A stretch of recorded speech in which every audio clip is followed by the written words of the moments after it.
നിങ്ങൾ English songs കേൾക്കുന്ന ഒരാളാണോ?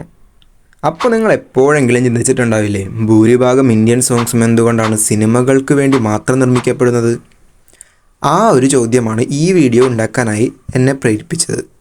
So hello everyone, welcome to blue orange. ഇന്നത്തെ നമ്മുടെ വീഡിയോ മ്യൂസിക്കിനെ കുറിച്ചാണ്. എങ്ങനെയാണ് ഇന്ത്യൻ മ്യൂസിക് ഇൻഡസ്ട്രിയും വെസ്റ്റേൺ മ്യൂസിക് ഇൻഡസ്ട്രിയും വ്യത്യസ്തപ്പെട്ടിരിക്കുന്നതെന്നാണ് ഈ വീഡിയോയിലൂടെ നമ്മൾ മനസ്സിലാക്കാൻ പോകുന്നത്. ഞാൻ ആദ്യമേ പറയാം, ഈ വീഡിയോ ഏത് ഇൻഡസ്ട്രിയാണ് നല്ലത് ഓർ ഏതാണ് മികച്ചതെന്നൊന്നും പറയാൻ വേണ്ടിയിട്ടുള്ളതല്ല. ഓരോ സംഗീതത്തിനും അതിൻ്റേതായ പ്രത്യേക ഭംഗിയുണ്ട്. ഓരോ ആളുകളും കേൾക്കാൻ കൊതിക്കുന്ന പാട്ടുകൾ വ്യത്യസ്തമാണ്. രണ്ട് മ്യൂസിക് ഇൻഡസ്ട്രികളും അതിലെ ആർട്ടിസ്റ്റുകളും ഒന്നിനൊന്ന് മെച്ചം തന്നെയാണ്. എന്നാൽ അത് ആളുകളിലേക്ക് എത്തപ്പെടുന്നതും വിറ്റഴിക്കപ്പെടുന്നതും രണ്ട് വ്യത്യസ്ത രീതികളിലൂടെയാണ്. അതെങ്ങനെയാണെന്നാണ് ഈ വീഡിയോയിലൂടെ ഞാൻ പറയാനായിട്ട് ഉദ്ദേശിക്കുന്നത്. അപ്പോൾ നമുക്ക് വീഡിയോയിലേക്ക് കിടക്കാം. നമുക്ക് കാണുമ്പോൾ തന്നെ മനസ്സിലാക്കാം, ഇന്ത്യയിലെ ഭൂരിഭാഗം പോപ്പുലർ സോങ്ങുകളും സിനിമകളുമായി ബന്ധപ്പെട്ടിട്ടുള്ളതാണ്. ഹിന്ദി, തമിഴ്, തെലുങ്ക്, കന്നഡ, മലയാളം എന്നിങ്ങനെ വിവിധ ഭാഷകളിലായി തികച്ചും വ്യത്യസ്തവും അതോടൊപ്പം മനോഹരവുമായ നിരവധി സിനിമകളും അതിനോട് ചേർന്ന് പാട്ടുകളും ഇന്ത്യയിൽ റിലീസായിട്ടുണ്ട്.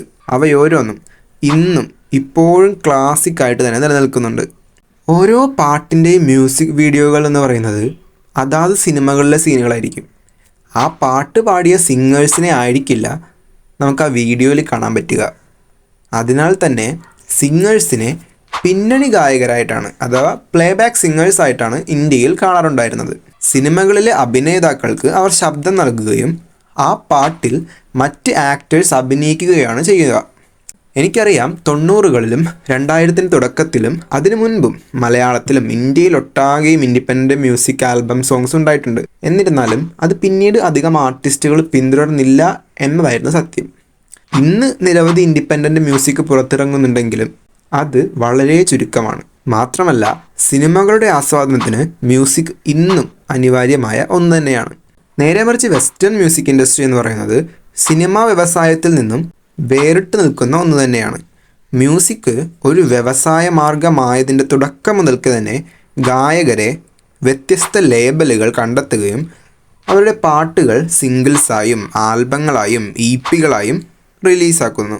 അത് അവർ തന്നെ പാട്ടിനോട് ചേർന്ന മ്യൂസിക് വീഡിയോകൾ നിർമ്മിച്ച് അവർ തന്നെ പെർഫോം ചെയ്ത് അവ വിറ്റഴിക്കുന്നു.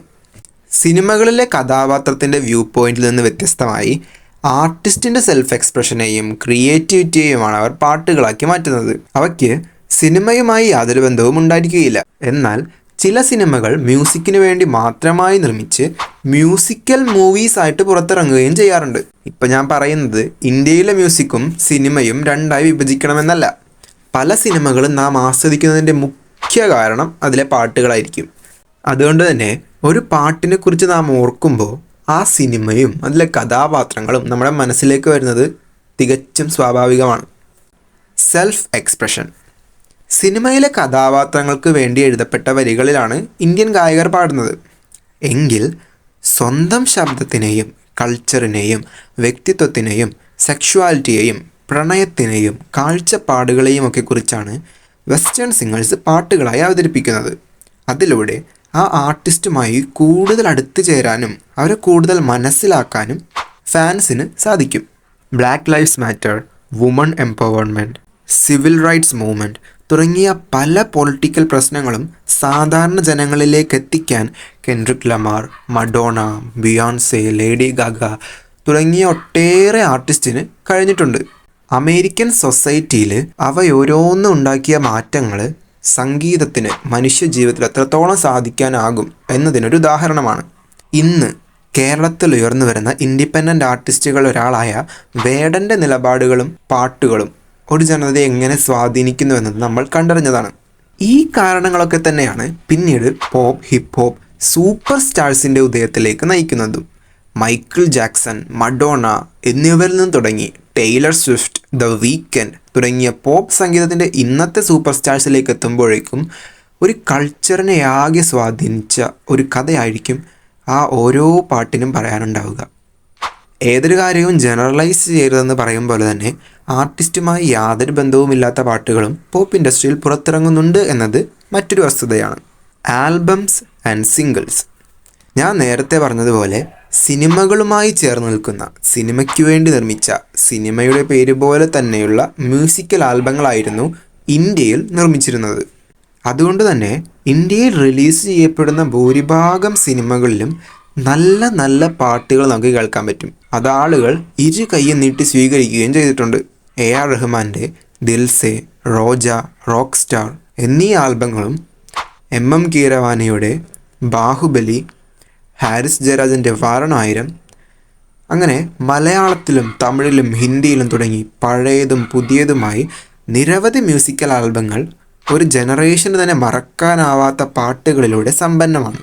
എന്നാൽ അവയിൽ നിന്ന് വ്യത്യസ്തമായി ആൽബത്തിലൂടെ ഒരു കഥയെ പറയുന്ന, ഓരോ സോങ്ങിലും വ്യത്യസ്ത കഥാനിമിഷങ്ങളെ ഉൾക്കൊള്ളിച്ച ഫ്രാങ്ക് ഓഷൻ്റെ ബ്ലോണ്ട്, ടൈലറിൻ്റെ ഇഗോർ, ബിയോൺസെയുടെ ലെമണേഡ്, ടൈലർ സ്വിഫ്റ്റിൻ്റെ ഫോക്ലോർ തുടങ്ങിയവയും, ഹൈ ഡാൻസ് പാർട്ടി പോപ്പ് സോങ്ങുകൾ ഉൾക്കൊള്ളിച്ച ബ്രാൻഡ്, റിഹാനയുടെ ലൗഡ് എന്നിവയും, കെൻഡ്രിക്കിൻ്റെ ഡാം, ടൈലറിൻ്റെ ഫ്ലവർ ബോയ് തുടങ്ങിയ റാപ്പ് ആൽബങ്ങളിലും നിരവധി അനവധി indie, pop, rock, country, hip hop ആൽബങ്ങളും ഇവയ്ക്കുദാഹരണമാണ്.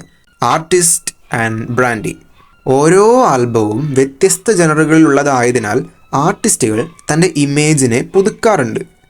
സിനിമകളിൽ ആക്ടേഴ്സ് ഓരോ സിനിമയ്ക്കും അനുസരിച്ച് വ്യത്യസ്ത കഥാപാത്രങ്ങളായി മാറുന്നത് പോലെ തന്നെ സിംഗേഴ്സും ഓരോ ആൽബത്തിൻ്റെ മൂഡിനനുസരിച്ച് അവരുടെ fashion, message, social media persona എന്നിവയിൽ മാറ്റങ്ങൾ കൊണ്ടുവരാറുണ്ട്.